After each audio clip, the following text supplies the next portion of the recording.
Com avanços na tecnologia e técnicas forenses, estamos agora mais do que nunca vendo resoluções para casos arquivados e casos de descendentes não identificados.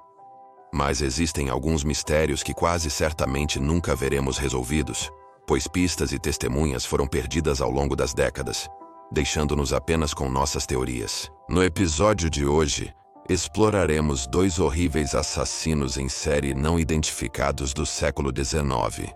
Mas primeiro, gostaria de agradecer a Switchcraft por patrocinar o vídeo de hoje. Independentemente do que fazemos na vida, como pesquisar casos não resolvidos, todos precisamos de um tempo para pausar e encontrar algo que nossa mente e alma possam apreciar. Na atual paisagem dominada pela mídia, é fácil acreditar que essas escapadas são fáceis. Mas não importa para onde nos viramos, haverá algo para nos afastar do mundo real. Infelizmente, nem sempre é verdade. Pode ser difícil encontrar meios únicos, envolventes e criativos para realmente nos levar a novos mundos. Felizmente, com o Switchcraft, patrocinadores do vídeo de hoje, encontrar essa grande fuga não é mais um desafio. Switchcraft é um jogo móvel de combinar 3. Escolha sua própria aventura, que está dominando a indústria de surpresa. O que o separa do resto do gênero? O Switchcraft se destaca por sua escrita imaginativa, digna de TV, com enredos sensacionais e mais de 85 personagens carismáticos de origens subrepresentadas diversas. Sem mencionar mais de 1000 níveis de combinação de 3 cheios de ótimo gameplay, intercalados com cenas de visuais deslumbrantes e pintados à mão em uma estética moderna de romance gráfico. A trama inicia com você, a poderosa bruxa Bailey, começando seu primeiro ano em uma prestigiosa escola secundária. É apenas quando sua melhor amiga Lydia desaparece que o verdadeiro, envolvente e gigantesco mistério se desenrola, dando a você a oportunidade de percorrer mais de 400 escolhas únicas para encontrar sua amiga e salvar o dia. Suspeitamos que Naomi tenha algo a ver com isso, mas quem você acha que é o verdadeiro culpado? Deixe sua teoria abaixo e baixe e jogue Switchcraft gratuitamente agora. Use o link na descrição e resolva mistérios intrigantes na ponta dos dedos. Dicas e apoie o canal ao mesmo tempo. E agora vamos mergulhar nos mistérios de hoje.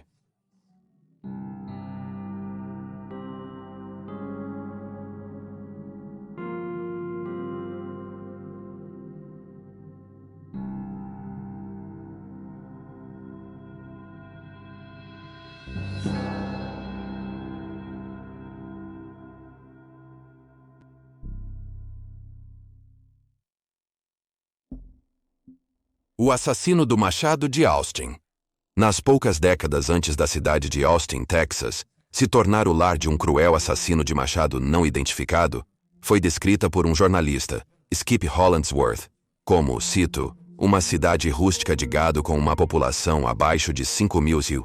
Contudo, em 1885 já havia prosperado, tocando a modernidade com 14.500 habitantes, sendo uma cidade colonizada pelos Estados Unidos. Estava repleta de hotéis e restaurantes, atraindo tanto os ricos quanto os jovens. Por volta dessa época, no entanto, o assassino do machado apareceu, causando caos e medo para a população, e tirando a vida de 8 vítimas inocentes. A primeira vítima do assassino do machado de Austin foi uma mulher afro-americana de 25 anos, chamada Molly Smith. Tanto ela quanto o namorado trabalhavam para uma família local rica, fazendo a cozinha e a limpeza para eles. O casal morava na casa da família, na West Pecan Street, e levava uma vida comum até que tudo desmoronou no final de dezembro. 1884. No dia 30 de dezembro, o namorado de Molly, Walter, acordou gritando de agonia. Ao verificar seu reflexo no espelho, ele notou que havia um corte profundo em seu rosto e rapidamente foi limpá-lo. Quando terminou, ele percebeu que o dormitório do casal estava todo bagunçado. Um rastro de sangue levava ao banheiro externo, onde o corpo de Molly foi encontrado deitado na neve. Ela tinha sofrido ferimentos de faca no rosto, peito, braços e pernas, e havia sido sexualmente agredida. Quando a polícia revistou o dormitório do casal, encontraram um machado coberto de sangue. Então, apenas alguns meses depois, 2 criadas suecas chamadas Clara Strand e Christine Martinson foram seriamente feridas em 19 de março de 1885. Não houve outros assassinatos até maio. A segunda vítima foi outra criada afro-americana, desta vez uma cozinheira de 30 anos, chamada Eliza Shelley. que trabalhava para um Dr. Lyndon Baines Johnson que residia em uma casa de campo entre o Boulevard San Jacinto e a Rua Cypress. Elisa morava com seus 3 filhos em uma cabana atrás da casa. O assassinato dela foi surpreendentemente semelhante ao de Molly Smith. Mas a brutalidade só piorou, já que sua cabeça foi dividida em 2. Seus lençóis ensopados de sangue indicavam que ela havia sido atacada enquanto dormia, e seu corpo foi arrastado para o chão depois. Relatadamente de Elisa, seu filho de 8 anos viu alguém entrar na cabana à noite, mas não lembrava de detalhes pela manhã. Ele só se lembrou de acordar e encontrar um homem em pé sobre ele antes de ser jogado da cama, coberto com um cobertor, e mandado ficar quieto. Mais tarde naquele mês, em 22 de maio, uma terceira serva afro-americana chamada Irene Cross, 33, foi atingida enquanto dormia, exceto que, desta vez, a arma do crime foi determinada como sendo uma faca, não um machado. Os primeiros policiais que chegaram ao local, supostamente conseguiram falar com a jovem antes dela falecer, embora não pareça que eles coletaram qualquer informação útil dela. O braço de Irene estava tão severamente cortado que quase foi separado do corpo. Ela também foi escalpelada, sofrendo graves ferimentos na cabeça. Em agosto, uma jovem chamada Clara Dick foi seriamente ferida. No dia 30 do mesmo mês, Rebecca Rahimi, cozinheira de 40 anos, foi atacada em casa.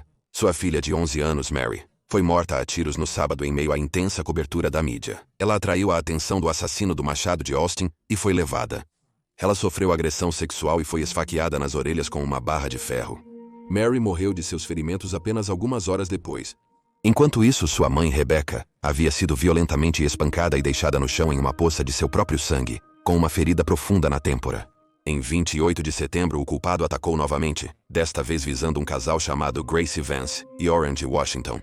O casal vivia e trabalhava na casa de um advogado local. Assim como as outras vítimas, Gracie acordou no meio da noite para encontrar um estranho parado sobre ela. Ela gritou de medo e pânico e Orange correu em sua defesa. Mas o jovem de 25 anos sofreu um golpe na cabeça com um machado, esmagando seu crânio e fazendo-o desabar no chão.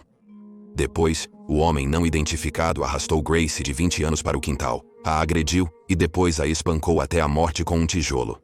Ele abandonou seu machado para a polícia encontrar. O crime foi tão brutal que era difícil crer que Gracie Vance era a autora. O Austin Daily Statesman noticiou que Gracie a espancou até virar uma geleia. As autoridades acreditam que ele entrou na cabana pela janela.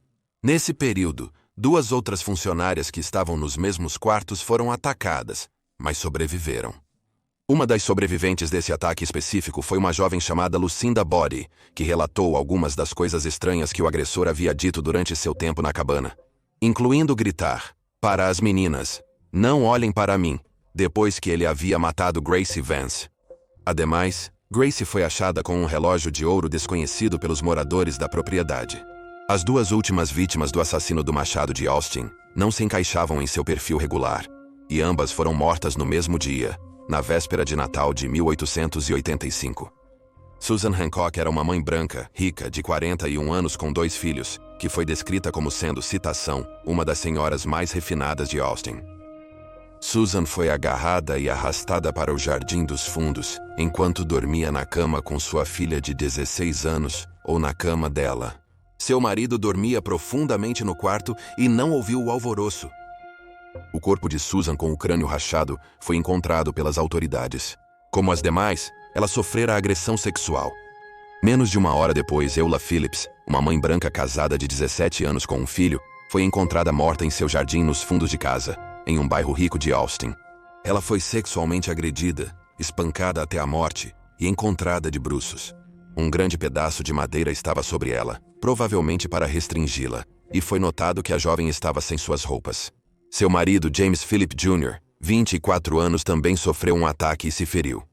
Eula Phillips é a última vítima do assassino do Machado de Austin, pelo menos até onde sabemos. No total, ele matou 8 pessoas e feriu outras 5. Ao longo da investigação dessas mortes, a polícia entrevistou cerca de 400 suspeitos, mas nenhum deles foi acusado. Examinaram namorados e maridos das vítimas femininas, mas não encontraram nada concreto.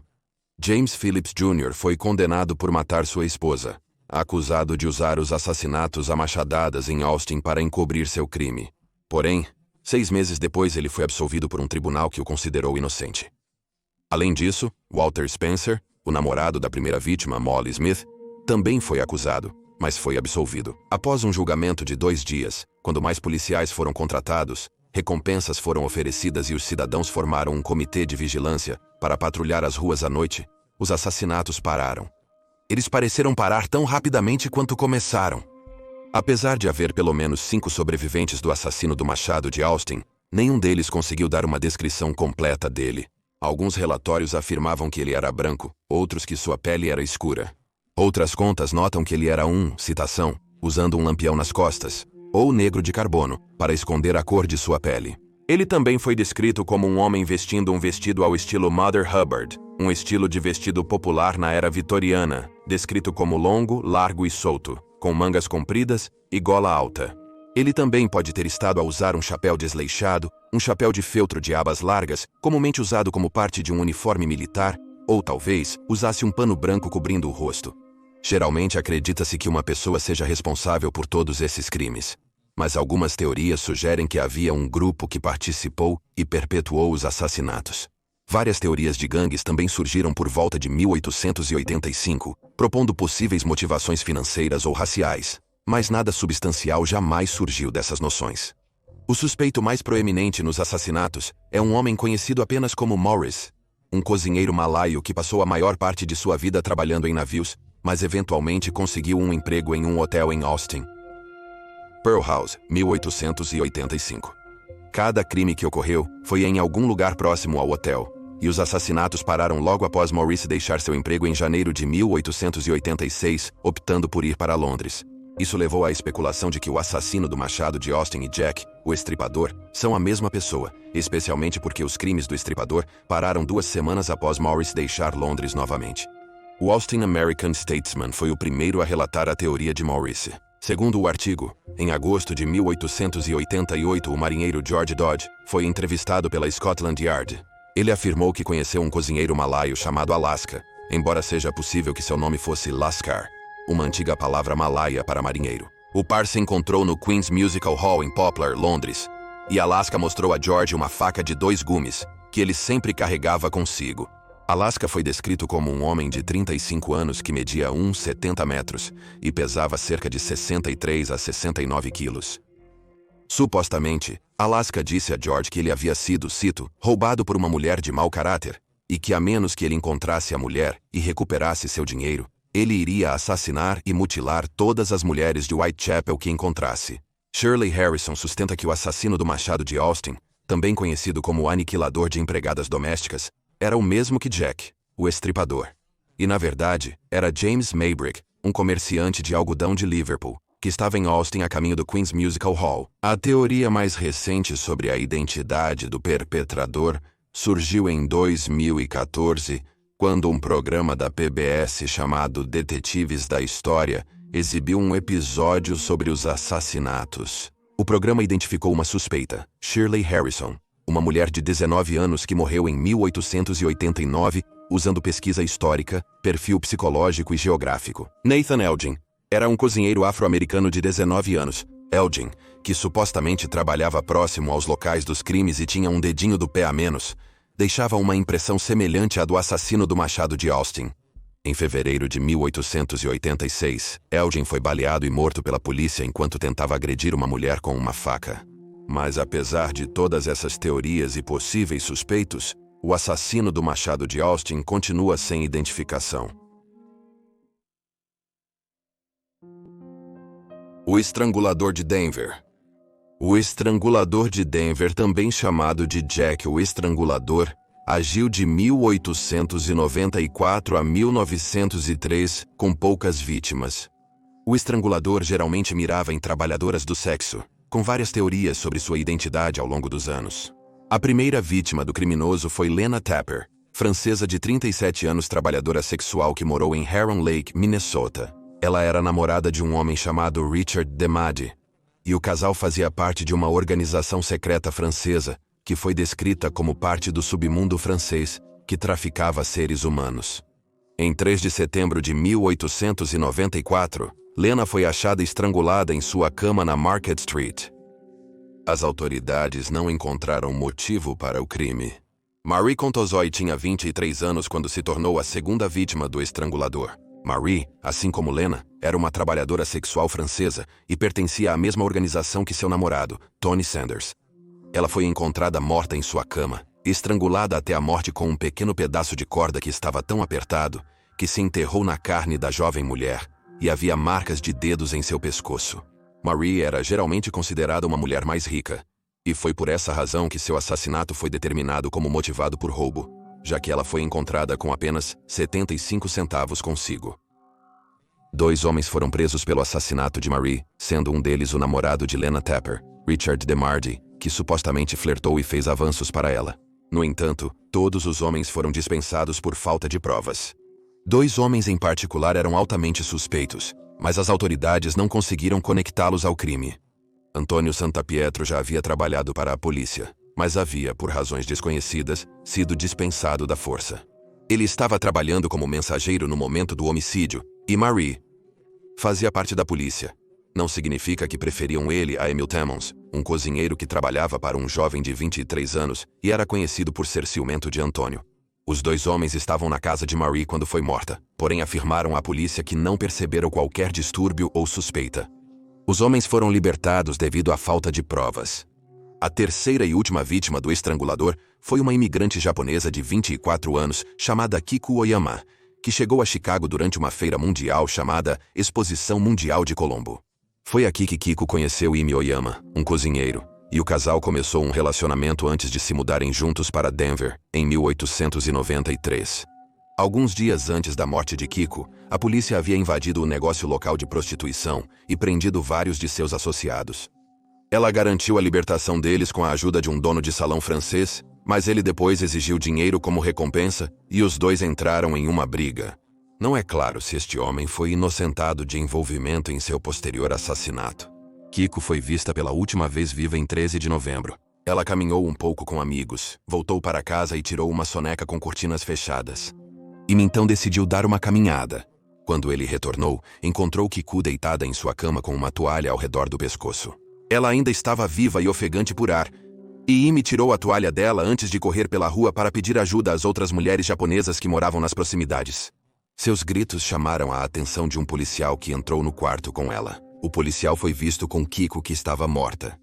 Havia claros indícios de uma luta, com os lençóis de Kiko revirados e ensanguentados. Além disso, uma segunda toalha úmida foi encontrada no lavatório, e era óbvio que o perpetrador havia revirado as gavetas da jovem de 24 anos, provavelmente à procura de dinheiro. As chaves da frente e dos fundos da casa estavam desaparecidas, e Kiko tinha marcas de dedos perto da traqueia, além de alguns hematomas na testa. Teorizou-se que ela foi jogada, deitada de costas com a toalha amarrada no pescoço. Imi e várias mulheres japonesas foram presas pelo crime, mas foram liberadas por falta de provas. Nos anos seguintes à morte de Kiko, outras 2 mulheres foram assassinadas por estrangulamento, e ninguém nunca foi acusado pelos crimes. Foi sugerido que essas 2 mulheres também foram vítimas do estrangulador de Denver. A primeira vítima foi Julia Vogt, uma médium psíquica de 40 anos que morava na rua Champa. Ela afirmou aos investigadores que uma descrição do estrangulador lhe foi passada por espíritos. Em 7 de outubro de 1898, foi encontrada morta em seu apartamento, com uma toalha amarrada no pescoço. É possível que este crime tenha sido cometido por um assassino imitador, ou alguém que queria desviar a suspeita de si mesmo. Mas também foi teorizado que o estrangulador de Denver veio atrás de Julia, temendo que ela soubesse demais ou pudesse identificá-lo. A segunda vítima foi Mabel Brown, de 20 anos. Ela foi encontrada morta em sua casa na rua Market em 1903, com as mãos amarradas com um par de suspensórios, um lenço na boca e marcas de estrangulamento na garganta. Como as outras vítimas do estrangulador, ela foi encontrada em cima de sua cama. No entanto, deve-se notar que havia outros suspeitos em ambos os casos. O marido de Julia suspeitava que George Randall, um homem afro-americano que sempre pegava dinheiro emprestado dela, era o culpado. Porém, ele foi isento de qualquer irregularidade. Quanto a Mabel, relatos indicam que ela tinha 2 homens lutando por sua afeição na época de sua morte, Harry Chalice e Samuel Holswick, embora não pareça que nenhum deles tenha sido acusado do crime. Após os 3 primeiros assassinatos, houve vários suspeitos no caso, embora nenhum deles tenha sido acusado. Richard Damady, namorado de Lena Tepper e proprietário de imóveis, foi o primeiro suspeito. Na época, rumores locais o rotulavam de violento, porém as evidências contra ele eram, na melhor das hipóteses, circunstanciais. Ele foi considerado o estrangulador mais promissor, segundo o Morning News. Os promotores sentiram que poderiam obter uma condenação bem-sucedida, pelo menos no caso de Lena, enquanto os detetives ouviam os delírios de sua irmã, que foi presa no hospital do condado após supostamente enlouquecer após a prisão de seu irmão. Ela afirmava ver os fantasmas das vítimas do estrangulador. Eventualmente, Damady foi acusado pela morte de Lena. Um total de 45 testemunhas foram chamadas para depor, e 2 dos supostos testemunhos, um homem e uma mulher, afirmaram ter visto Lena lutando com Damady através de sua janela. No entanto, um júri o absolveu e após o julgamento ele se mudou para o Brasil. O segundo suspeito no caso era um homem francês-canadense casado chamado Frank Roque. Ele foi preso porque correspondia à descrição de um homem fugindo da cena do crime de Kiku Oyama. Ele se associou com traficantes subterrâneos franceses antes, mas Roque foi dispensado quando as autoridades não conseguiram uma confissão. Logo, um italiano conhecido apenas como H. Mellor foi suspeitado como o estrangulador após estrangular Marie Vendres em 8 de novembro de 1894, que conseguiu escapar felizmente. Ele tentou cortar a garganta dela com uma navalha, mas foi impedido por um policial que chegou ao local. O Morning Call noticiou que o chefe de polícia Armstrong não considerava Mellor como o estrangulador, e ele nunca foi acusado por tais assassinatos. Victor Moncherot era um carpinteiro francês de 40 anos que chamou a atenção da polícia quando um ex-amigo seu, Alphonse Lemaire, contou bêbado uma história sobre como ele havia cometido os crimes. Um dia, Lemaire entrou em um salão, meio bêbado, sentou-se e começou a ouvir uma conversa que Tony Sanders, o namorado da segunda vítima do estrangulador, Marie, estava tendo com um amigo sobre a série de crimes. Lemaire informou a Tony que o autor era um conhecido seu. Depois de consumir mais álcool, recebeu outra bebida. Ele mostrou uma garrafa de vodka, revelou o nome Victor Moncherot e disse que se conheceram na prisão estadual de San Quentin, Califórnia. Ele disse que Moncherot chegou em Denver em 1893, 3 meses antes dos crimes começarem. Lemaire disse que Moncherot estrangulou e roubou todas as mulheres usando clorofórmio. Ele supostamente até tentou matar outra mulher, chamada Onea Zevier, mas falhou, embora Zevier não tenha relatado o incidente à polícia. Porém, a história de Moncherot não termina aqui. Se quiser saber mais onde termina. Quando Victor Moncherot soube da história de Alphonse Lemaire, ele respondeu alegando que Lemaire era o verdadeiro estrangulador. Por um tempo, as autoridades não acharam que nenhum dos homens era o verdadeiro culpado, mas eventualmente, eles sentiram que Lemaire era o responsável. Moncherot disse que Lemaire, um marinheiro vagabundo, chegou a Denver de Salt Lake City, Utah, usando seu nome real, Charles Guichard. A dupla se conheceu na prisão. E depois, Moncherot viajou para Denver em busca de emprego. Moncherot foi preso por Tony Sanders, após relatar sua história no salão, sendo condenado a 3 anos de prisão. Ele afirmou na prisão que Lemaire matava mulheres com toalhas e clorofórmio para roubar seu dinheiro. No entanto, parece que nenhum dos homens foi condenado por esses crimes horríveis. Ao contrário da maioria dos casos históricos antigos, o estrangulador de Denver tem uma série de suspeitos, mas nenhum deles jamais ajudou a resolver o quebra-cabeça. Em ambos os casos que discutimos hoje, ainda não há respostas mais de um século depois. No entanto, eles permanecem como alguns dos mistérios mais aterrorizantes na história do crime verdadeiro. E aí estão os fatos. Por favor, comente abaixo suas teorias e especulações. E curta o vídeo e inscreva-se para apoiar o canal. Obrigado por assistir. Fique alerta, fique seguro e nos vemos na próxima vez.